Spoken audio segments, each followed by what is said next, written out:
Welcome to Down to the Point podcast. I'm your host, Dennis Bijigo. I'm thrilled to be joined by my co-hosts, Mitch DeVito and Davian Moore. This marks our second episode. We're shaking things up a little bit today. I'm steering the ship, and 2 weeks from now, Davian will be at the helm as the host, bringing you yet another thrilling podcast. We're committed to bringing you 2 podcasts twice a month. With that being said, today we'll be talking about J. Cole, his recent apology, and Disney, the direction it's taking, including woke culture and movie making. And last but not least, we'll be talking about Jonathan Majors, his fall from grace, and his impact and the impact of cancel culture. Our first topic will be J. Cole.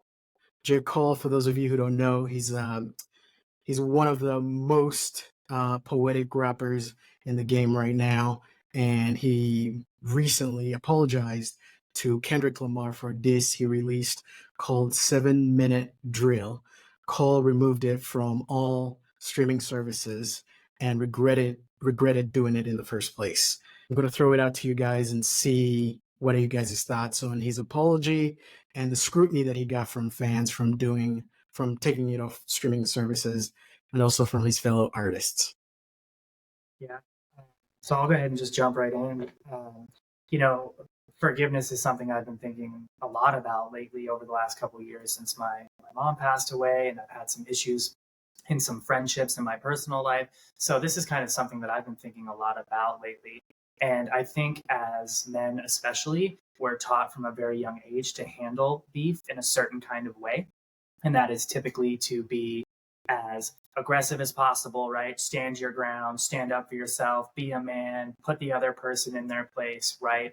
And I think that that's very prevalent in the hip hop industry as well. Beef is highly encouraged in the hip hop industry, right? Who doesn't love a good hip hop beef, right? We grew up on them. We can all think of the biggest one that ever existed, right? Pac and Biggie, right? This is something that came into the rooms for all of us. Nas, Jay-Z, right? Generational beefs that existed. And I have to say, I'm really proud of J. Cole for his move with this apology. I think what he said when he was saying that it wasn't in line with who he wanted to be. It wasn't in line with his peace nature of where he wants to be in life. It's not how he wants to treat people in the business. That's not how he wants to get famous. That's not how he wants to sell records. And I think it's perfectly natural that his initial instinct was to react, right? Like we all heard some of the disses that were coming out that Kendrick was saying against Drake and against Cole, and they were pretty hardcore, right? So I think it's natural that he had that initial reaction to be aggressive. But I am so proud of his maturity in taking it down and in that statement that he made about it not being in line with who he is. And that's something I want to mimic in my own life, in my own personal life. I tend to do that too. I tend to have an initial response of, overblowing the situation, getting mad at the person, right? And it can be over something small, it can be over something big, but I always tend to internalize these things.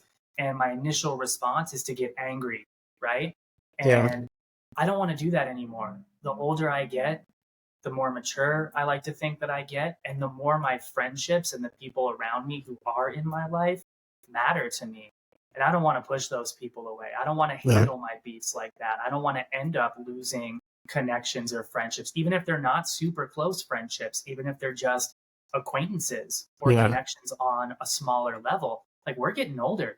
We don't have many of these left. And it's not the mature way to handle a beef, man. Like, just because we were taught as men, like, stand your ground, stand up for yourself, throw punches, throw blows. Like, Cole took it to another level. He took it to another mature, grown-up level of saying, nah, that's not how I want to be personally, and that's not how I want to see the hip-hop industry continue.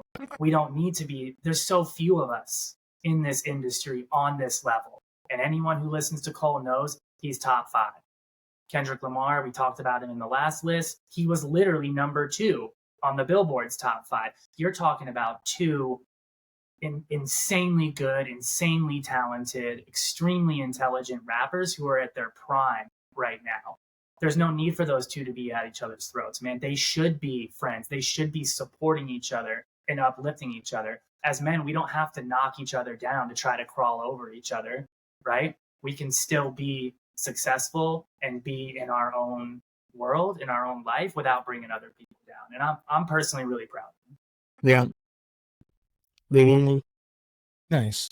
My original thoughts when I first heard the apology, I was like, this ain't hip hop. But giving it time and like pondering on it, sleeping on it, reading different articles about, the reason for his apology, it wasn't to apologize because he felt bad or he was very harsh. It just didn't sit well in his heart of why he did what he did. And to be honest, it showed a vulnerable side of hip hop that most people don't see. So I think in a sense it was great for the hip hop community. Others are giving him, shit for it. But in my opinion, it was very big of him, especially as a black man, to sit there and apologize to another black man and be like, you know what? It don't sit well in my heart. So therefore, what I said in the heat of the moment, I didn't technically mean that because, my original statement that I was referring to on the Drake track was bigging you up at first. But at the same time, it was a backhanded slap. And I apologize for those things. So it was a very big moment in hip hop, in my opinion. And I fuck with it. Yeah, I'm gonna have to disagree. I thought Here we go. Nice. I was waiting lame. As somebody who is on Drake's side, I see what Drake is dealing with. I've been there.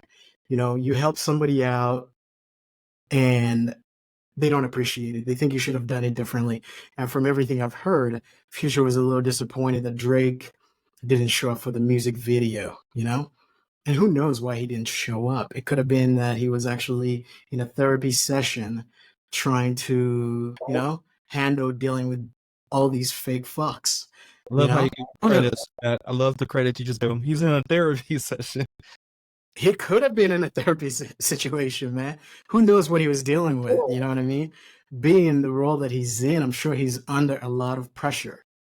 So for him to get upset that Drake wasn't there and then to decide to make a diss track, knowing that I thought that J. Cole would definitely be on Drake's side. So to see J. Cole wash his hands of the beef, I was so disappointed. This is somebody who's been telling us, like, yo, I am that guy. I can come for you. You know what I mean? I'm top 3. Try it. And people have tried. And he showed up, he put out a diss track, which was half-assed. It wasn't what we expected. But I think if he put it back in the music and said, hey, I didn't like what I did, but did it as a song, it would have been better. It would have helped promote his next project. But he didn't do that. He took an easy way out. He said it at Dreamville. And to me, felt like a slap in Drake's face. Somebody who's like, helped him, brought him up on stage. It's like, hey, did you even give Drake a call to let him know, hey, I don't want to be a part of this? And I get it. I've recently watched a documentary on Netflix, Chimp Kingdom, I think it's called. It's actually filmed in Uganda. Big up to Uganda. And any of my relatives in Uganda who are listening to this, I appreciate it. But in this chimp documentary, they filmed these chimps. Some of them, they're definitely alpha males and they want that. They want that smoke. And then you see some of them who are just, they just want to get along, they don't care. They don't want to be put in that spotlight. And that's J. Cole to me. He needs to stop telling us he's number 1. Dude, you're just a Def Jam slam poet person. And, you're not in my top 10 anymore. Oh, but stop. he's not. Wow. He's not. Because of I mean, this. but yeah, because of this hip hop, you're supposed to show how aggressive you can get. You know what I mean? We listen to hip hop to talk that shit. You know what I mean? And as soon as you get to work, you turn it off. But it hypes you up. It gets you to that level.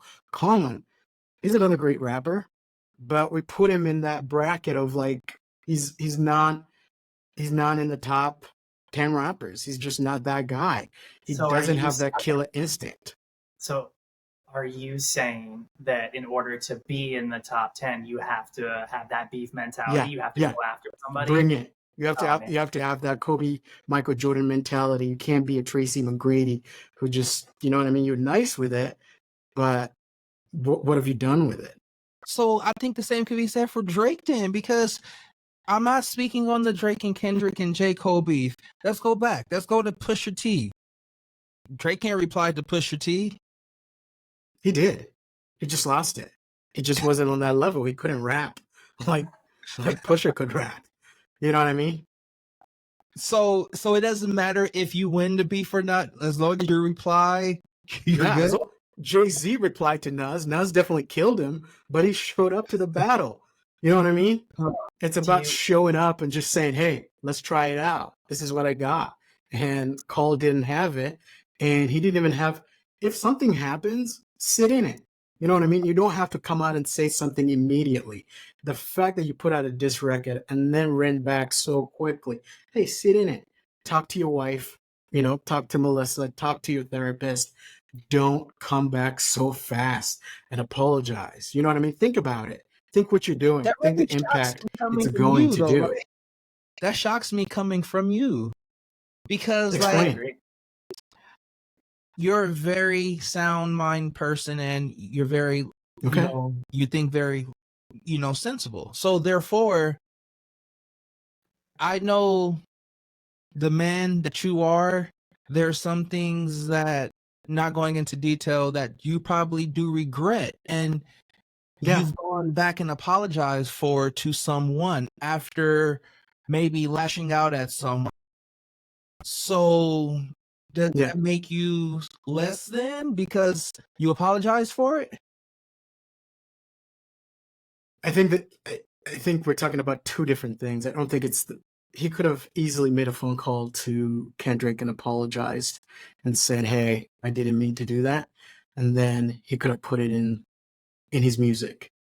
Okay. But he seems like somebody who, I don't know what he's dealing with, but he's still he's I think he's almost 40 and he still hasn't figured out the person that he wants to be. For him to quickly jump on a song and say something and then immediately within a week regret it, it's like you didn't think about it, the impact that it would do.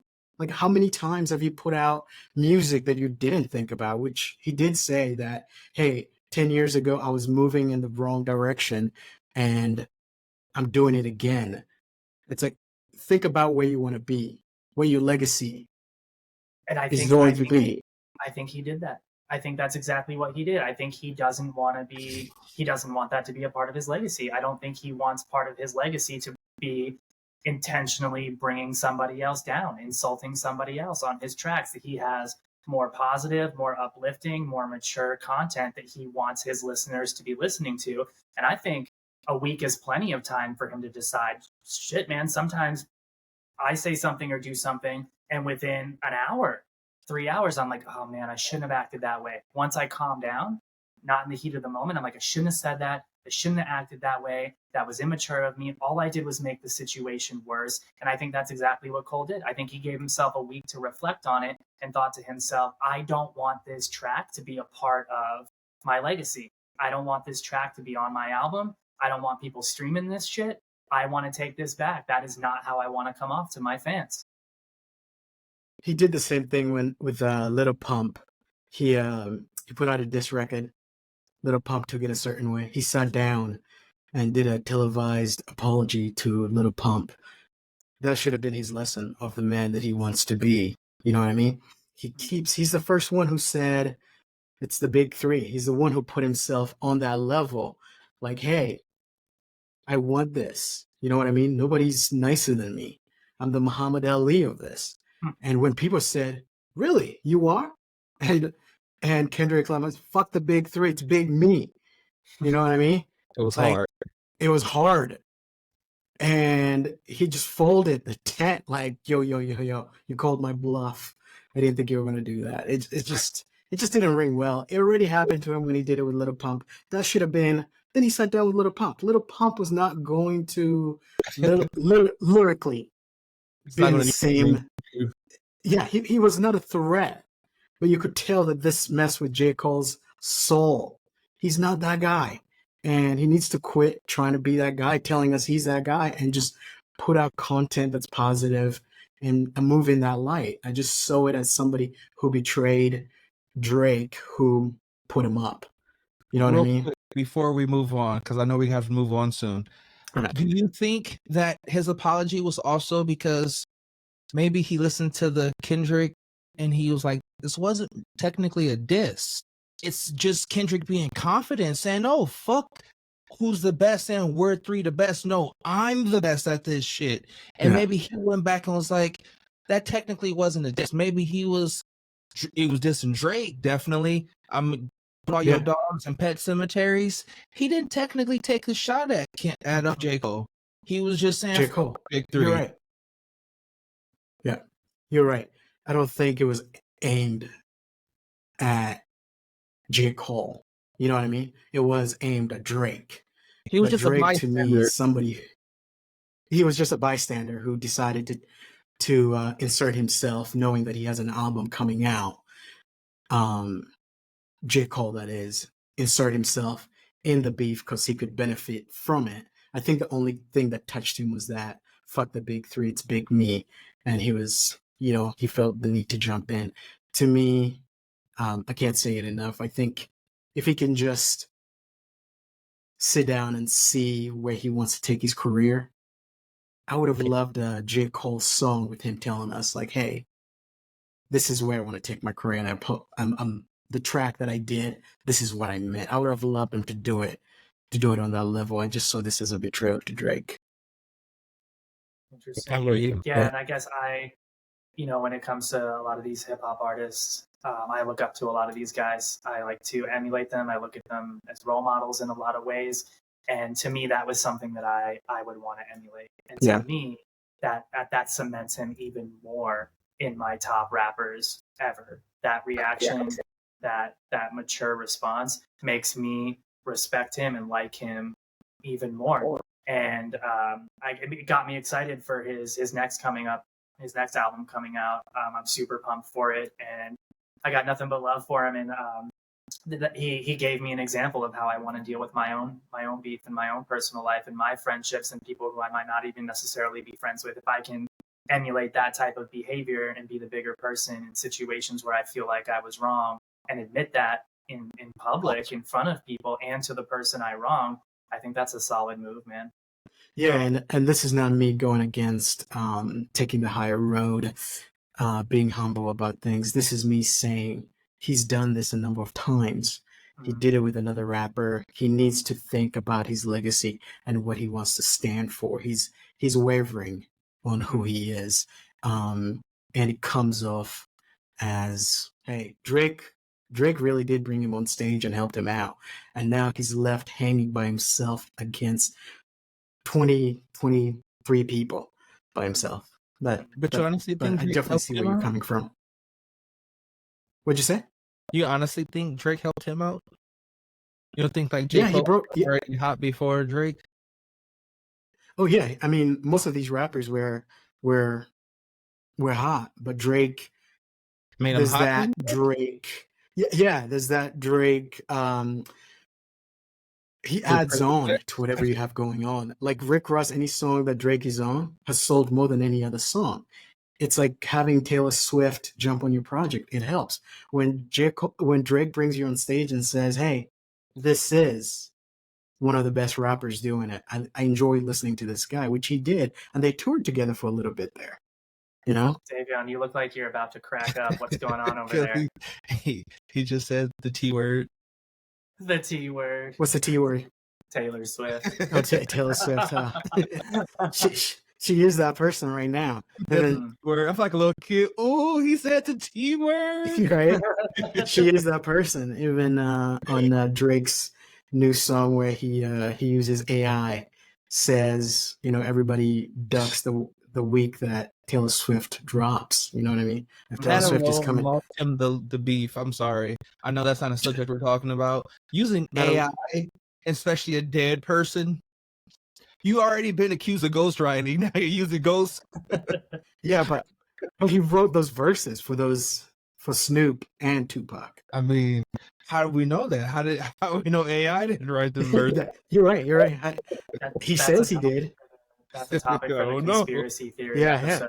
Which I think, to me, that AI thing that he did, I think it was genius. It's where we're headed, and you know what I mean. It opens up more conversations, in my opinion.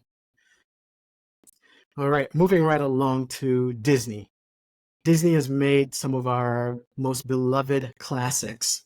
Let's talk about the artistic choices that Disney is taking today. Do you guys like where Disney's going? Yeah, I Yeah, enjoy it because I think a lot of times it's becoming a reflection of um little boys and girls who didn't have characters to look up to. A lot of people would say that it's the woke movement that they're coming into, but yeah, I didn't see any black princesses. Yeah, princesses, kings in movies. So for them to do remakes of these movies and to give little girls and boys who don't have things to look forward to at these theme parks that look characters that look like them.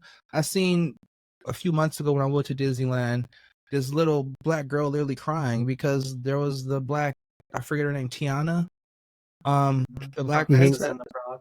Yeah, like there was a point in time when I was a little boy when you went to Disneyland, there was no, you know, no color there. There was yeah. no black princesses, no Hispanic, none of that. So for me, certain things I really enjoy from Disney, and then other things I don't. But can't have it all your way. I hear you. You know, I agree with you on that extent. I agree on the extent of kids' movies from Disney, right? Like Coco and Princess and the Frog and stuff like that. Over the last 10 to 15 years, Disney has worked very hard at evoking, minority characters and girl characters, not necessarily princess characters, right? Like evoking these characters into their movies. And also, these characters are usually down on their luck and aren't experiencing life the way that other people are experiencing. They have a lack of confidence, in a lot of ways, and they're being made fun of. And so it's in a lot of ways, it's really cool of Disney to do that, to promote these ideas. Mental health amongst the youth is something that we're talking about more often now. Not fitting in, not being a part of whatever culture you want to be a part of is something that we're talking about more now. And again, having more minority focused, more culturally focused movies is great. And so I think when it comes to their kids' movies, I enjoy a lot of them. Um, but when it comes to the adult content, when it comes to Marvel, when it comes to Star Wars, right, and Disney owns all of that, man, Yeah, I've had enough of it. I've had yeah. enough of it. Yeah, it's just gotten to the point where like I can give you a classic example. I'm a huge Star Wars buff. You guys know that. I've been a Mm. Star Wars junkie my entire life. Ahsoka Tano is one of my favorite, if not my favorite, Star Wars characters. Right, raised by Anakin. There you go, baby. Fantastic, amazing story. They took her book, which was a wonderful book, amazing book, and they turned it into this just replicated trash. It seems like Disney just keeps taking the same epic formula and repeating it over and over again. They did it with 27 Marvel movies. They did it now with multiple Star Wars movies. They're doing it with their series, and I'm getting over it. It's Yeah, boring, man. And to be honest, I am fully 100% not against a strong female character. Star Wars is ripe with them, right? yeah, Marvel is ripe with them. There are tons of strong fantastic female superheroes. There are tons of strong, fantastic characters in the Star Wars universe. It seems to me like they're literally taking every opportunity they can to just like throw it in people's faces. Here's more women. Here's more minorities. Here, just take it, eat it, right? And it's to the point where like now their movies are trash. Their series are trash. Like they're sacrificing the content that exists. There's content out there. There's amazing stories about strong superhero women. There's amazing stories about strong characters in the Star Wars universe. Why are you adding this garbage into it? Why are you so focused on the woke movement and being accepted and making sure that you click a box that you're just doing these regurgitated garbage movies like the Marvels? That movie was trash. I couldn't even make it through that movie, dude. It's like whoever wrote that, all they cared about was, okay, we've got 3 female characters here. That's all that matters. They're strong, powerful women. People are going to eat this up, right? And we saw that same formula with the DC movies with Wonder Woman. The first Wonder Woman movie came out and it was awesome. It was so good. Gal Gadot, amazing actress.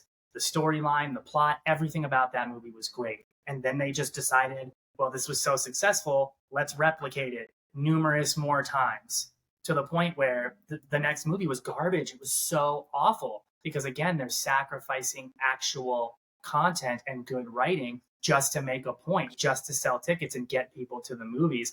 And the Ahsoka series in Star Wars, I really tried, man. Again, she's one of my favorite characters. I've read the books.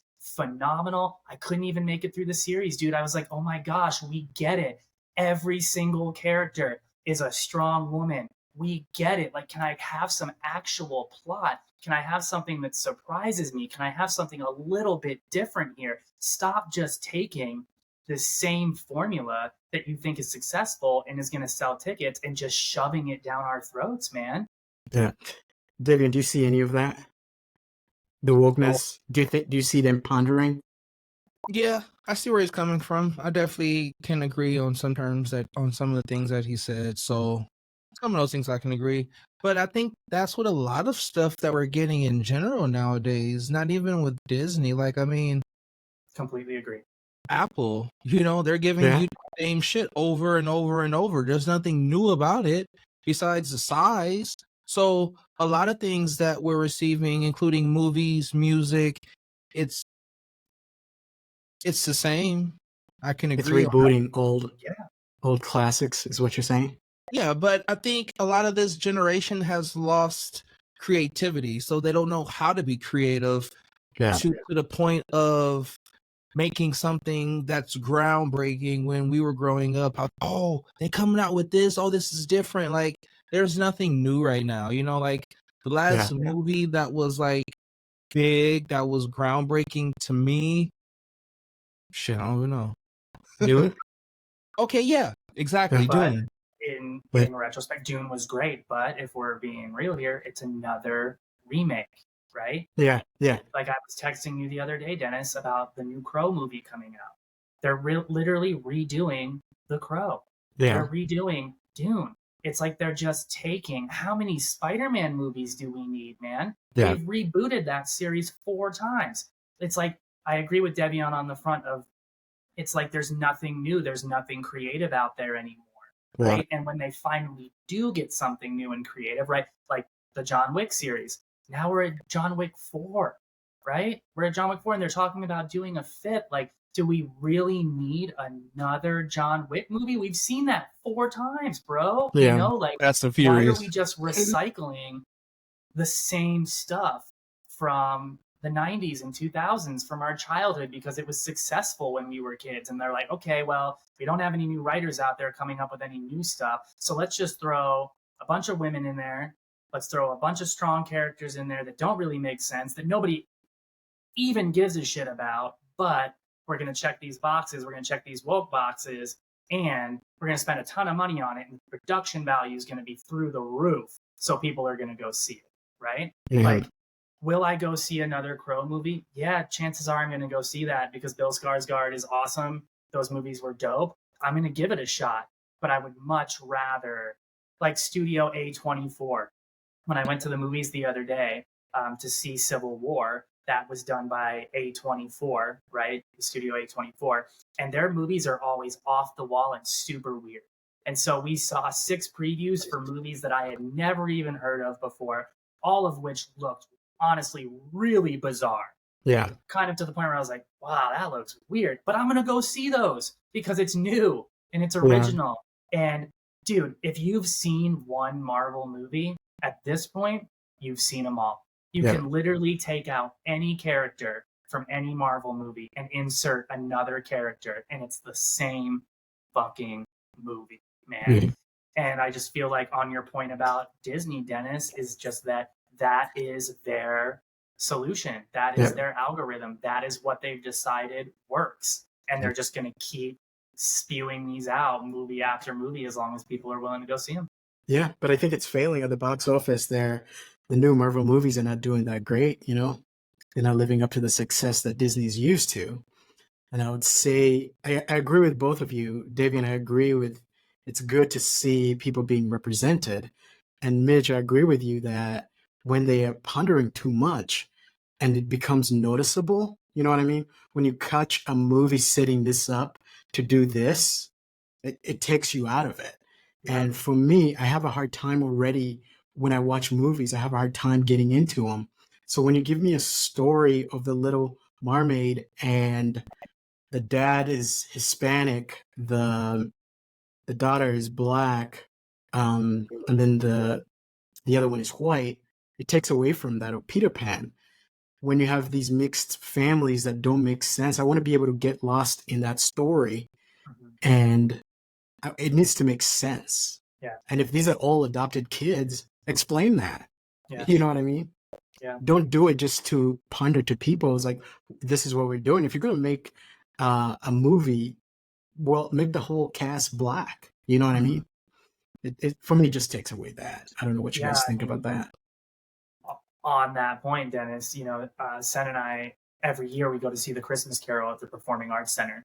And we have decided not to go this year because over the last 5 years, and maybe this is going to be controversial, you know, but it is what it is.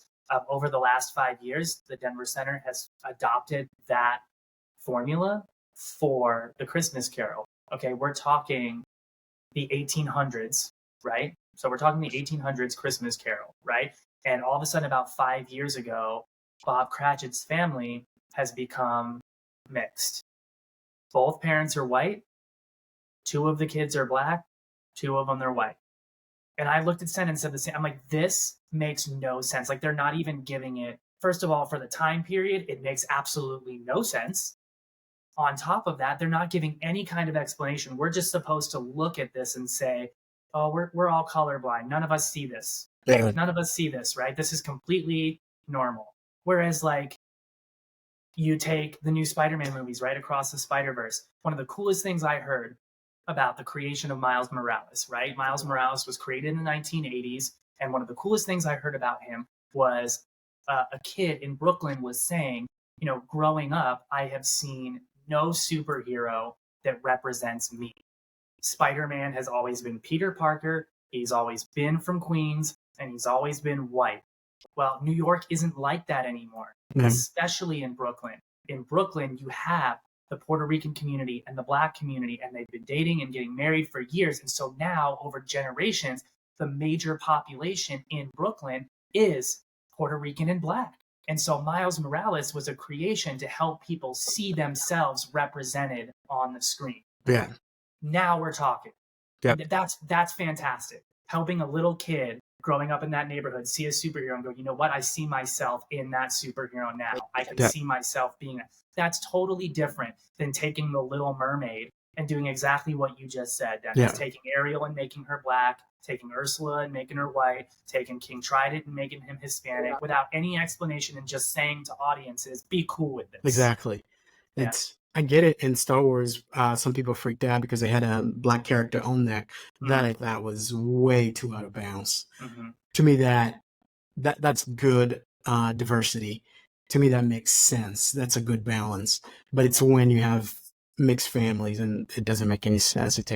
For me, it takes me out of the story. So let me ask you guys, because maybe I'm just confused. And that's why I'm taking all this in right now, listening to both of you.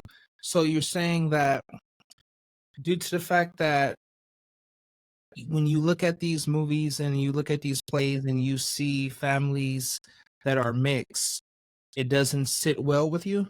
Is that what I'm It, No, it just doesn't make sense. You know what I mean? why doesn't it that's make not what I'm sense? saying. Because we see that on a daily basis out here in the world. Like when we go out into these stores, into these streets, we see that. We see mixed families out here. I personally, when I have a kid with my wife, they're going to be mixed. So like this is something that I see on a daily basis. So when I see these things, it doesn't make me feel uncomfortable. It doesn't make me feel confused. It make sense to me. Like, okay, like it doesn't need an explanation. Everything doesn't what's understood don't need to be explained in all purposes. If you understand it, it don't need to be explained to you for you to get what you're looking at. As a as you guys know as educated people what you're looking at. You're looking at a mixed family who's there bringing diversity to it because these people don't see diversity typically. They don't see these things like you guys says, the Spider-Man, him being in Bronx and having a Puerto Rican black. That was something they didn't see. So same goes with these other things. They're just showing you that, hey, these people, these plays that you're coming to see, this movie that you're coming to see, they can look like you. They can be like you. They can have representation. And for me, I completely agree, Davion. What I'm saying, there is not a problem with the mixed families. There is not. That is a greater representation of our society nowadays. I think it's wonderful to see the diversity within these movies. What I'm saying is there are so many natural ways to do that. You've got Cyborg, who's a black superhero. You've got Black Panther, who's a black superhero. Now you've got Miles Morales. These are stories that were written intentionally like that, right? You don't need to go out there and change stories that have already happened. You don't need to take plots that have already happened and just throw diversity into it just for the sake of throwing diversity into it because you want to check a box on the woke movement. There are so many natural stories. There are so many existing stories, existing characters who we know and who have that background. You don't have to create all this new stuff and come up with all this crazy stuff. Like you can just do it naturally. To me, the problem comes from feeling so desperate to include it that you're taking stuff and let's just throw some diversity in there to check boxes. So you're saying don't do something that's already been remade, do something original and make these kids have these characters they can look up to, right? Yeah. So Tell new stories, yeah. now let me ask you guys this. Jordan What Peele. happens with that parent that grew up watching this and they want to show their children these movies? Because a lot of parents, they live through their children. So they like to see like they're able to watch these cartoons, watch these movies, and their kids ask questions. Their kids are like, hey, Mom, why can't during Halloween, why can't I dress up as a Snow White? And it's hard for that parent to explain you're not white. That I'm gonna send you out with white makeup on, then you'll have white face. So I don't necessarily think it's them reaching and trying to check off a box. I think it's just them seeing children ask their parents these questions and parents can't answer these questions for these children. So they're like, you know what? Instead of us making you answer this difficult question, let's just give you something. Now, for the people who don't like it, don't support it. Don't go see it. You don't got to spend your money on it. This is a free country. Go and watch the original one if you want to watch the original. You have the option to do that. You don't have to do it. You don't have to watch it.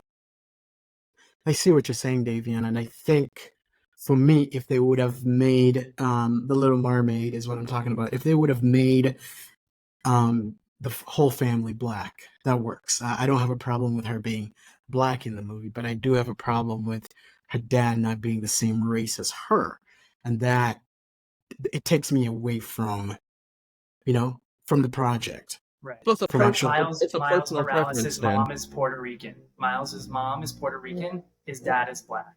So now we've got the diversity in the movie. We've got a Puerto Rican mom and a black dad and an interracial kid, right? A mix of both.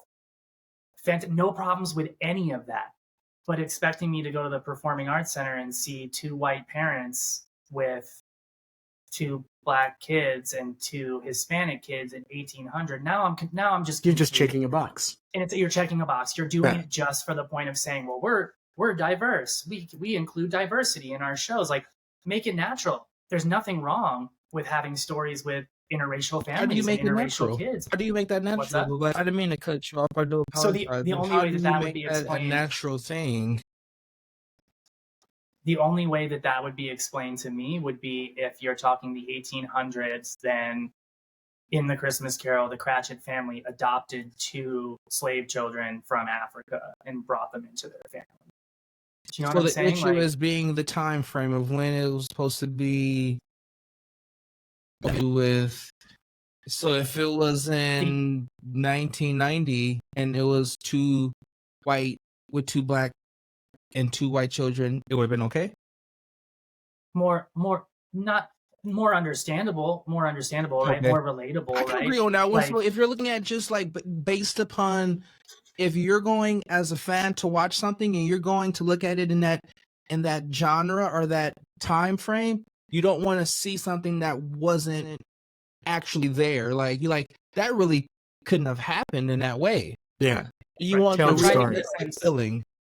Tell the story, yeah. Tell the story. I'm trying to get a sense of realism. I'm trying, when I go to these movies, and granted, we're talking about kids movies. Talking about superhero movies, kids movies, right? There's only so much realism you can put into it, right? You know what I'm saying? But like, there still has to be somewhat realism in there. And for me, where the line is drawn is doing it just for the sake of doing it. Yeah. Doing it just for the sake of saying, look how woke we are. We include diversity in our movies. Look how woke we are. We've got all these strong, powerful women characters in our storyline. Like, Ahsoka is a strong, powerful woman on her own. You don't have to take her series and throw 10 more strong, powerful women in there and only one man just to make the point of like, hey, look, we're checking this box. Look how great we are on the women's civ movement. You know, like, you don't have to do that. Like, it can be more natural than that, because to me, you're now going the opposite direction and you're taking away from the strength of the movie by trying so hard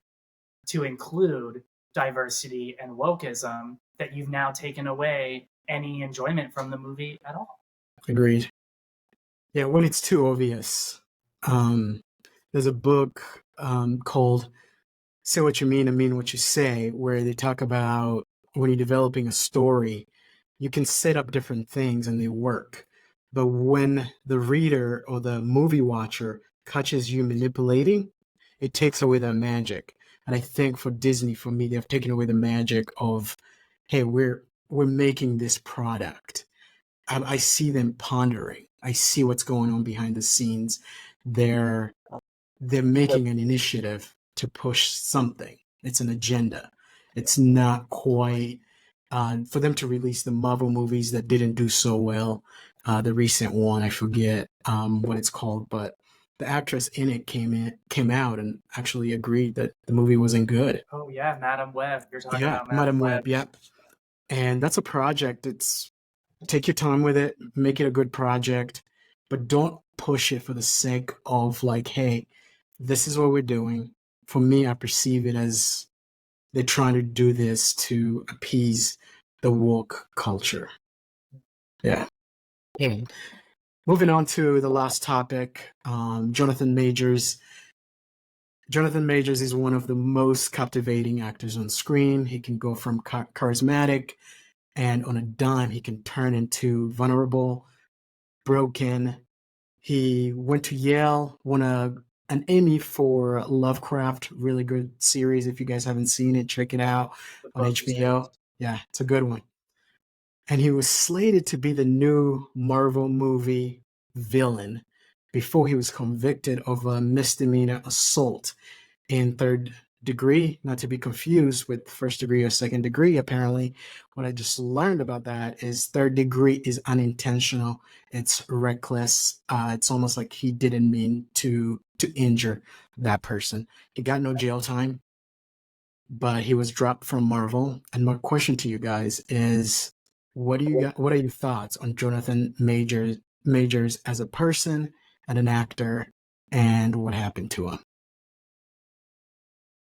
Personally, as a person, I don't know the guy, so I can't speak to the personal side of him. He seems like a cool guy, somebody I want to go have a beer with, watch some Yeah, Marvel movies with. yeah, yeah, But when it comes to overall the situation, it's an unfortunate situation for all parties involved. Let's just be honest. yeah, Um, but I think, and of course, a lot of our viewers are probably going to be like, well, he's always pro-black, pro-black, pro-black. But I think if he was,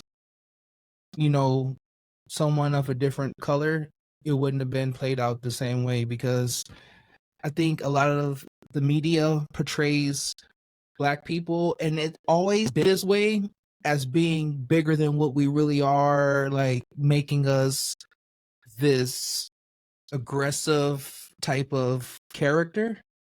And I think that's what happened with him. yeah, We saw the video. There was times in the video where he was running away from the girl. yeah, And he still got in trouble. So like, it was kind of like, you're damned if you do, you're damned if you don't, in my opinion, so it's yeah, an unfortunate situation. And I'm not saying he didn't cause a lot of this on himself, because I'm sure he did in a certain sense, but the media tried to spin it and make it seem as if he was aggressive, he was, violent. And you heard the phone calls of him yeah, literally telling her off, like, no, you making me look bad out here. Like, you yeah, can't do what you're doing right now. So yeah. it's an unfortunate situation, and that's pretty much what I got to say. Very Mitch. Yeah, I mean the situation is it's tough, man. I think he's an amazing actor, Mm-hmm. absolutely amazing. Like you said, Dennis, my wife and I read the book Lovecraft Country, which is an amazing book. It was adopted into a really cool series on Yeah, HBO. That series had some flaws with it, don't get me wrong, but altogether it was a really great series. he Majors killed it. absolutely crushed it. He Yeah, crushed it in Creed, right? Um, he crushed it in Loki, the series, in the Ant-Man movies. And this is a man who was slated, like you said, Dennis, he was slated. He had signed a 10-year contract with Marvel to yeah, be the next Thanos, right? His character, don't want to spoil it for anyone who maybe hasn't seen Ant-Man or seen Loki, but his character is a huge character. He's kind of an anti-villain.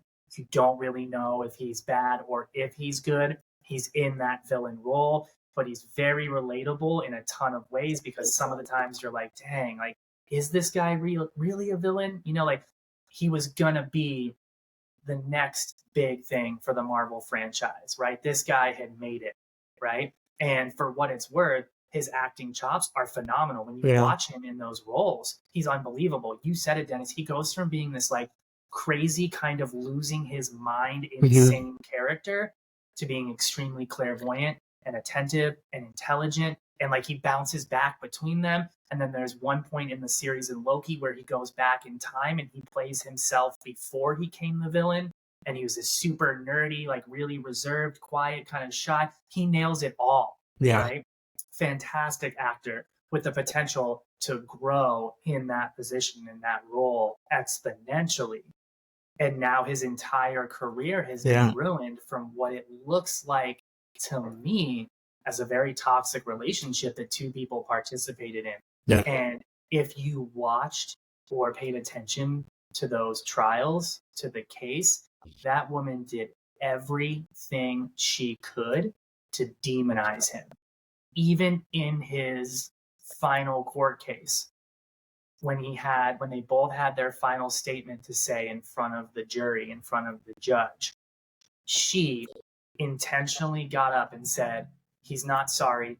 He's never been sorry. He'll yeah, never be sorry. You guys are letting him off. He doesn't acknowledge what he did. He abused me. He manipulated me. He held me against my will, and he'll do this to other women. If you let him free, he's not paying any consequences. He doesn't care, and he's going to continue to hurt people. Oh, let's back up a second here, man. Like, she had a very clear active role in that situation, and it was just as toxic, just as violent, just as aggressive. She hit him, she cursed at him, she took his stuff, she cheated on him, she did really mean stuff to him. And I get kind of stuck in this, this dichotomy of, my wife said to me when we were talking about this, she was like, you have to keep in mind that look at the size of him. He's huge. Look at the size of her. She's so small. Like, men have to keep that in perspective, that they are physically, in a lot of cases, they are physically stronger. They are physically bigger. They have the capability to do more physical damage. So a woman turning around and slapping and hitting a guy repeatedly over and over again is not going to be as aggressive as somebody like Majors turning around and slapping, hitting. Like, he broke her finger, right, by trying to get his phone back from her. He intentionally broke her finger. Don't get me wrong. He shouldn't have done any of that. Never is there an excuse to lay hands on a woman. Never is there an excuse to lay hands on somebody weaker than you who doesn't have the ability to defend themselves. I don't care if it's a kid. I don't care if it's a woman, if it's an animal, if it's someone smaller than you. If you can easily overpower somebody, you do not have the right to use that amount of force. Yeah. On the same note, that does not give her the right, knowing that he can't, society says he's not supposed to do that. That does not give her the right to do that to him. That does not mean that she can lash out and hit him and slap him and call him names and spit in his face and push him and chase him down the street, knowing, well, he can't do that to me, because if he does that to me, then that's where the line is drawn. Then it's too far. No, you don't get to do that either. I don't care if you're the weaker person. You can't back somebody into a corner, use physical violence against them, slap them, spit on them, scream at them, and expect them not to retaliate. He's a human being. Yeah. And he can only be backed into a corner for so long. So the way I see that whole situation is they were in a toxic relationship.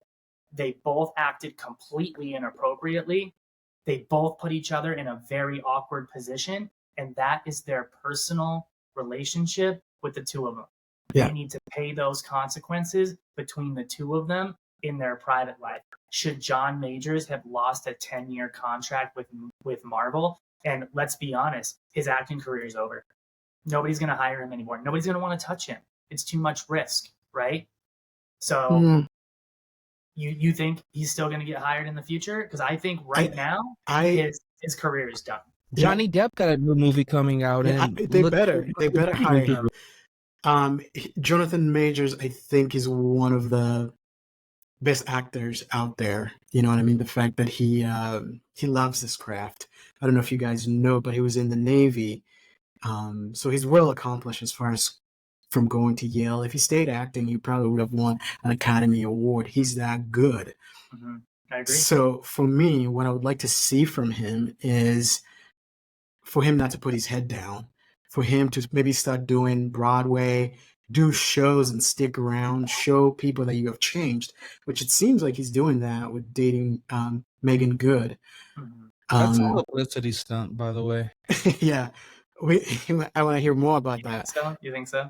Fuck yeah. He's gonna. How so? You don't think he loves her? I'm not saying he doesn't love her. So he had a falling out, because this goes into this topic about the dynamics of interracial couples. So he got in trouble. This is no offense. I'm not trying. He got in trouble over a white woman, right? Yeah. So as a black man, now he needs the black community to be behind him. So what do? You go and grab Megan Good, a black woman, to bring up on your shoulder, to be there with you through the thick and thin of going through this trial. Like, he needs, because let's be real, when he lost that contract, white America was like, we ain't fucking with you. You was cool in the movie, but we ain't fucking with you. So everybody turned his back. So what did he do? He goes back to the black community. He gets him a black woman and tries to be like, you know what? Nah, let me stick with her right here. So I think, in my personal opinion, that's a publicity stunt. I disagree, man. I think he's just being himself, man. I think he just found himself a solid lady in Megan Good, man, who supports him and has some inside information on the relationship and knows that the media has blown it out of proportion and Mark he's my not words. really getting a fair shake. He's gonna break up with her as soon as Watch. he's back in I movies. guarantee you, because I'll take that bet. she was I'll just take that bet. she was just in a relationship and was like going to church every Sunday. She was with this gospel Pastor, yeah. Yeah, like there's too much. There's just too many things going on for that to be a genuine thing. Like you're not gonna leave somebody like God fearing and go with somebody who has controversy upon their names now. Like it just doesn't make you look good as an actress either. Like your people ain't gonna tell you, hey, you gotta go get with that. Like that ain't gonna help Yeah. your career. Yeah, I personally think he's in love, and I also think to me he's him as an actor. He's that good that he's going to be back, and I hope he does the work of like if he has to take movies where he's not getting paid. I hope he does that so he can get back on that level of acting. But Davian, you bring up an interesting point as far as interracial couples because I do see the aspect of him. He's probably in bigger trouble because it's a black man with a white woman. Guaranteed. Yeah.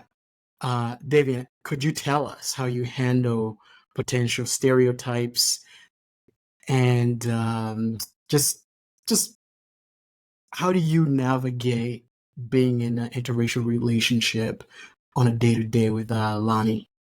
To be honest, when I moved over back, because guys, I used to live in Colorado. When I moved back towards like the West over here, it was more so acceptable. So Yeah. it wasn't frowned upon as much, especially with me dating Hispanic. It would have been a little bit more frowned upon if it was me dating white, especially coming from the black community and even the white community. But I think me dating Hispanic, the cultures are parallel with each other, so it's not as frowned upon.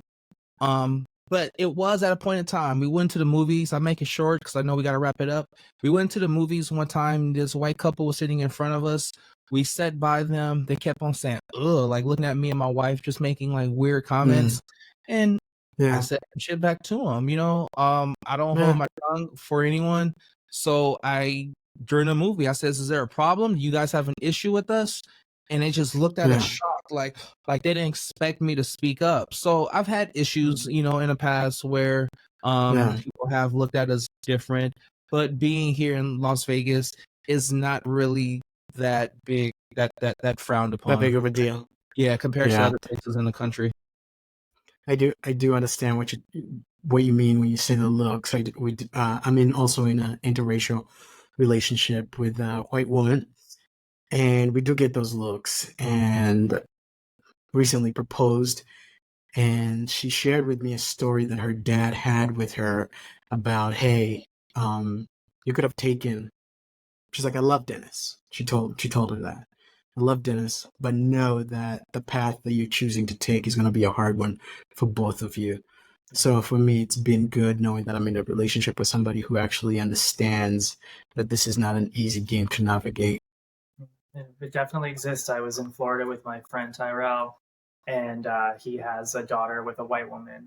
Yeah. And just the most beautiful little girl, man. She's 4 years old and just so beautiful, but very obviously interracial, right? Yeah. And in being in Florida, when we would go out to eat, the looks were, I mean, they weren't even trying to hide it, man. Like people were making open comments. Like we went out to a restaurant together, and this couple came in, hillbilly-ish looking couple, man, hillbilly-ish white couple, and they were just so vocal and so loud about it. And I was getting super offended to the point where I'm looking at Terrell and I'm like, dude, come on, man, we got to say something. He's like, what's the point, man?